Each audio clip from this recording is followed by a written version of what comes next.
Assalamualaikum warahmatullahi wabarakatuh. Perkenalkan, nama saya Upi Kudaryatan A. Saya peserta Latsar CPNS Kulengan 2 Angkatan 9, kelompok 2 dengan nomor urut 16, dengan Widya Iswara, Bapak Dr. Andes Saipur Rahman, MPD. Pada kesempatan kali ini, saya ingin membahas tentang analisis isu kontemporer. Dalam analisis ini, kita dapat melakukannya dengan matriks penilaian dengan kualitas isu APKL. Apa itu APKL? APKL adalah A yang berarti aktual, yang artinya benar-benar terjadi dan sedang hangat dibicarakan di masyarakat. P yang berarti problematik, yang berarti adanya isu yang memiliki dimensi masalah yang kompleks sehingga perlu dicarikan segera solusinya.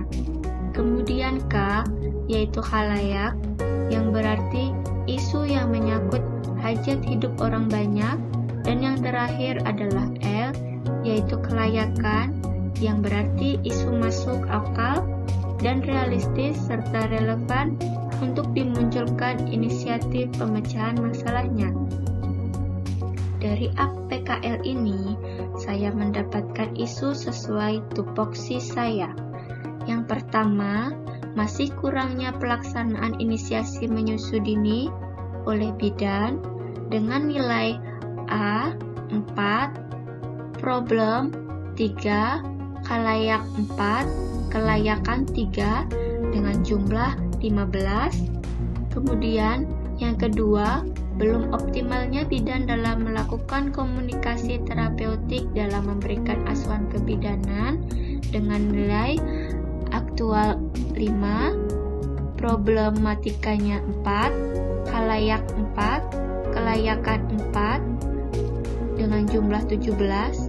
Yang ketiga, masih banyaknya pasien dan keluarga pasien yang tidak patuh terhadap protokol kesehatan yang ada di rumah sakit dengan aktual 4, problematika 3, khalayaknya 3, kelayakan 3 dengan jumlah 13. Yang keempat, belum optimalnya tindakan pencegahan infeksi berupa pemakaian APD lengkap saat menolong persalinan oleh bidan dengan aktual 4, problematika 3, khalayak 4, kelayakan 4 dengan jumlah 15. Yang terakhir, masih kurangnya pengetahuan pada ibu menyusui tentang pentingnya pemberian ASI eksklusif dengan nilai aktual 3, problematika 3, khalayak 3, kelayakan 3 dengan jumlah 12. Dari 5 isu tersebut, prioritas yang saya ambil yaitu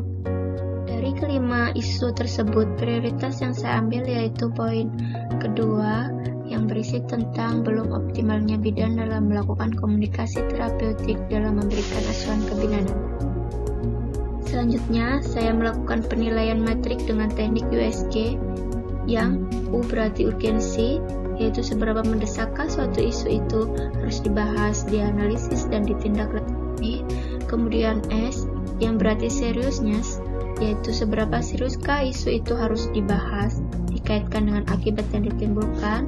Lalu G yang berarti growth, yang artinya seberapa besarkah kemungkinan memburuknya isu tersebut jika tidak ditangani sebagaimana mestinya. Dari hasil USG saya menyimpulkan hasil dari penilaian dari isunya adalah yang menjadi prioritas adalah belum optimalnya bidan dalam melakukan komunikasi terapeutik dalam memberikan asuhan kebidanan. Dari analisis isu kontemporer, ada alat bantu yang bisa digunakan yaitu dengan cara fishbone diagram. Dari diagram tersebut, saya menemukan 4 kategori yang bisa saya gunakan, yaitu yang pertama money, yang kedua people, yang ketiga environment, dan material. Dari money ditemukan bahwa kurangnya reward bidan dalam memberikan komunikasi terapeutik. Dari people ditemukan bahwa kemampuan komunikasi yang beragam. Yang ketiga, environment, ditemukan bahwa kurangnya motivasi dalam komunikasi terapeutik. Yang terakhir, material, ditemukan bahwa belum disediakannya SOP tentang komunikasi terapeutik. Kemudian analisa isu dengan teknik SWOT, yaitu S untuk strength, yaitu tingkat pendidikan bidan sudah baik, W untuk weakness, yaitu pelaksanaan komunikasi terapeutik belum optimal, O untuk opportunities, yaitu bidan memiliki berbagai macam pengetahuan dan keterampilan yang didapat dari seminar dan pelatihan, T untuk third, yaitu tuntutan dari pasien mengenai pelayanan rumah sakit yang profesional. Selanjutnya, langkah-langkah dalam penyelesaian isu kontemporer, yaitu yang pertama, melakukan konsultasi dengan kepala ruangan terlebih dahulu. Yang kedua, menyiapkan bahan sosialisasi penerapan komunikasi terapeutik. Yang ketiga, mempersiapkan sosialisasi penerapan SOP komunikasi terapeutik. Yang keempat, melaksanakan koordinasi dengan teman sejawat. Yang kelima, melakukan sosialisasi penerapan komunikasi terapeutik pada bidan di ruangan. Dan yang terakhir, mengevaluasi hasil pelaksanaan yang mengacu pada apa yang dilakukan bidan. Demikian presentasi mengenai isu kontemporer dari saya. Semoga bermanfaat. Wassalamualaikum warahmatullahi wabarakatuh.